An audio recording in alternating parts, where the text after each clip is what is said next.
पिछले 2 माह से EPS 95 राष्ट्रीय संघर्ष समिति के देश भर में किए गए आंदोलनों का बड़ा असर दिखना शुरू हो गया है। न्यूनतम पेंशन बढ़ाने और पेंशनर पति पत्नी को फ्री मेडिकल सुविधा प्रदान करने की दिशा में कई प्रस्ताव प्रस्तुत किए गए हैं, तो उच्च पेंशन के लिए ऑनलाइन आवेदन करने में सुधार हेतु कई ठोस सुझाव दिए गए हैं। इसकी रिपोर्ट देखने से पहले यदि आपने अभी तक इस चैनल को सब्सक्राइब न किया हो तो पहले लाइक और सब्सक्राइब कर दें। एक और हायर पेंशन के लिए ऑनलाइन आवेदन के लिए पेंशनर जूझ रहे हैं, तो दूसरी ओर न्यूनतम पेंशन बढ़ाने की मांग के लिए देश भर में हर प्रकार के आंदोलन, सभाएं और प्रदर्शन हो रहे हैं। सरकार भी इस वक्त OPS, NPS, EPS तरह तरह की पेंशन के मुद्दों में घिरी हुई है, जो केंद्र सरकार लाख कोशिशों के बाद भी पिछले कुछ सालों से पेंशन के मुद्दे पर कुछ भी सुनने को तैयार नहीं थी। अब देश भर से मिली रिपोर्टों के बाद वही सरकार फिर सजग हो रही है। 2024 के चुनावों में पेंशन का मुद्दा उसके लिए आत्मघाती न सिद्ध हो जाए, इसलिए जहां वित्त मंत्री निर्मला सीतारमण ने OPS और NPS पर एक कमेटी गठित करने की घोषणा की है, जो शीघ्र ही NPS में कई आधारभूत सुधार कर नए कलेवर के साथ इस योजना को प्रस्तुत करेगी। वहीं EPS 95 पेंशनरों की समस्याओं का क्या क्या समाधान किया जाए और हायर पेंशन के लिए ऑनलाइन अप्लाई करने में कई शर्तों को कैसे शिथिल किया जाए, इस पर विचार हो रहा है। NAC की टीम, जिसमें राष्ट्रीय अध्यक्ष कमांडर अशोक राउत, राष्ट्रीय महासचिव श्री वीरेंद्र सिंह राजावत और राष्ट्रीय सलाहकार श्री PN पाटिल शामिल थे, ने इस संबंध में पहले राउंड की वार्ता में 24 मार्च को दिल्ली में EPFO के CPFC Neelam Shami Rao, additional CPFC pension Animesh Mishra ji के साथ वार्ता की। फिर 28 मार्च को EPFO पर विरोध प्रदर्शन के दौरान NAC के वरिष्ठ नेताओं के साथ किया गया दुर्व्यवहार और उस पर हुई गिरफ्तारियों के बाद इस कार्रवाई से कोई बड़ा आंदोलन न खड़ा हो जाए, इसलिए श्रम मंत्रालय के निर्देश पर EPFO ने 29 मार्च को NAC की टीम को फिर से वार्ता के लिए आमंत्रित किया। इस बैठक में CPFC के एडिशनल KL तनेजा तथा कमिश्नर सुदीप्तो घोष उपस्थित रहे, जिसमें अनेक मुद्दों पर विस्तार से चर्चा हुई और उन पर तत्काल कार्रवाई करने का आश्वासन मिला। जैसे NAC की प्रमुख 4 मांगों में एक मांग यह भी है कि पेंशनर पति पत्नी को फ्री मेडिकल सुविधा दी जाए। CPFC द्वारा बताया गया कि इस पर बहुत तेज़ी से कार्रवाई चल रही है और पेंशनर को आयुष्मान भारत योजना से जोड़कर कैशलेस मेडिकल सुविधा प्रदान करने की योजना अंतिम चरण में है।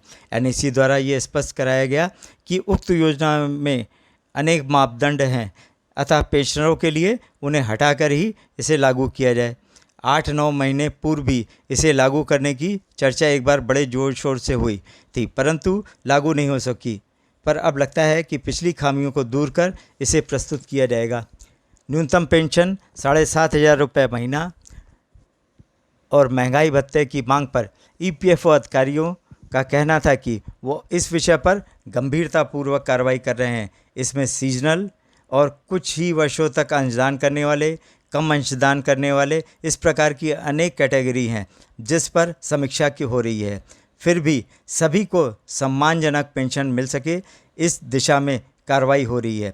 NAC द्वारा कई सुझाव लिखित रूप में दिए गए, जिसके अनुसार EPFO द्वारा विशेषज्ञों से तैयार किए गए कॉर्पस को यथावत बनाए हुए भी उससे प्राप्त ब्याज से न्यूनतम पेंशन बढ़ाए जाने का फार्मूला भी बताया गया तथा यह भी कहा गया कि अगर बगैर किसी अंशदान के अन्य सामाजिक सुरक्षा स्कीमें जैसे वृद्धावस्था पेंशन, विधवा पेंशन, किसान सम्मान निधि आदि चलाई जा सकती हैं, तो 30-35 वर्ष अंशदान देने वालों को क्यों नहीं सम्मानजनक पेंशन दी जा सकती है।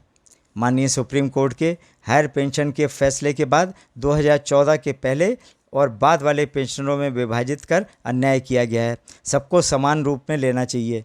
ऑनलाइन अप्लाई करने में जो बाधाएं और अनावश्यक शर्तें हैं उन्हें दूर किया जाए, जैसे पैरा 26(6) की परमिशन के प्रमाण को हटाया जाए। PPO नंबर के अनुसार नाम की एक लाइन और जोड़ी जाए ताकि डेटा मैच हो सके।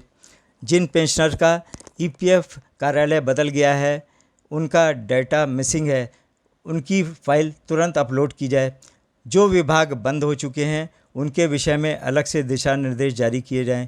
मृतक आश्रितों की विधवाओं के लिए क्या स्पष्ट निर्देश हैं, इसे अवगत कराया जाए। इसके अलावा कुछ अन्य मुद्दों पर पूर्ण रूप से सहमति तो नहीं बनी, पर सहानुभूतिपूर्वक विचार करने का आश्वासन CPFC महोदय द्वारा दिया गया। वह मुद्दे हैं, हायर पेंशन के लिए जमा किए जाने वाले रकम का बुक एडजस्टमेंट मिलने वाले एरियर से किया जाए ताकि पेंशनरों पर एक साथ कोई आर्थिक बोझ ना पड़े। जिन नियोक्ताओं ने अपना अंशदान बचाने की नीयत से एक्चुअल सैलरी पर अंशदान नहीं जमा कराया, उन नियोक्ताओं से अब अंशदान जमा कराकर पेंशनर को हायर पेंशन का लाभ दिया जाए। हायर पेंशन के अप्लाई करने में पेंशनर को आ रही परेशानियों को दूर करने के लिए अन्य एजेंसियों की मदद से विशेष कैंप लगाए जाकर उनकी सहायता की जाए और समय सीमा को बढ़ाकर ऑनलाइन और ऑफलाइन दोनों प्रकार से फॉर्म स्वीकार किए जाएं। उक्त बिंदुओं पर कई बार गंभीरतापूर्वक विचार होने के बाद भी अभी तक मीटिंग के मिनट्स और आदेश जारी न होने पर कमांडर साहब द्वारा रोष व्यक्त करते हुए 12 अप्रैल को पुनः एक पत्र जारी किया गया है।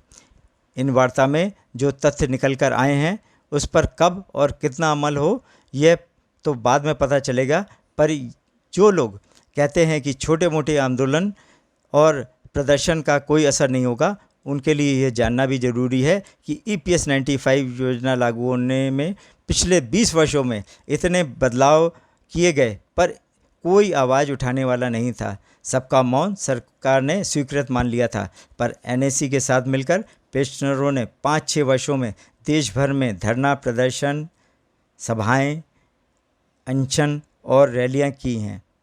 सांसदों मंत्रियों को दसियों बार ज्ञापन दिए हैं, घेराव किया है। लोकसभा और राज्यसभा में पेंशन का मुद्दा उठाया गया है।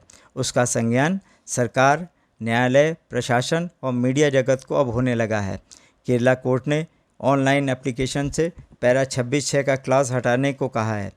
श्रम मंत्रालय की standing committee on labour and textile ने 20 अप्रैल को बैठक बुलाकर इन वार्ताओं में जो सुझाव दिए गए हैं उन्हें कमेटी के सामने प्रस्तुत करने का आमंत्रण NSE चीफ को दिया है।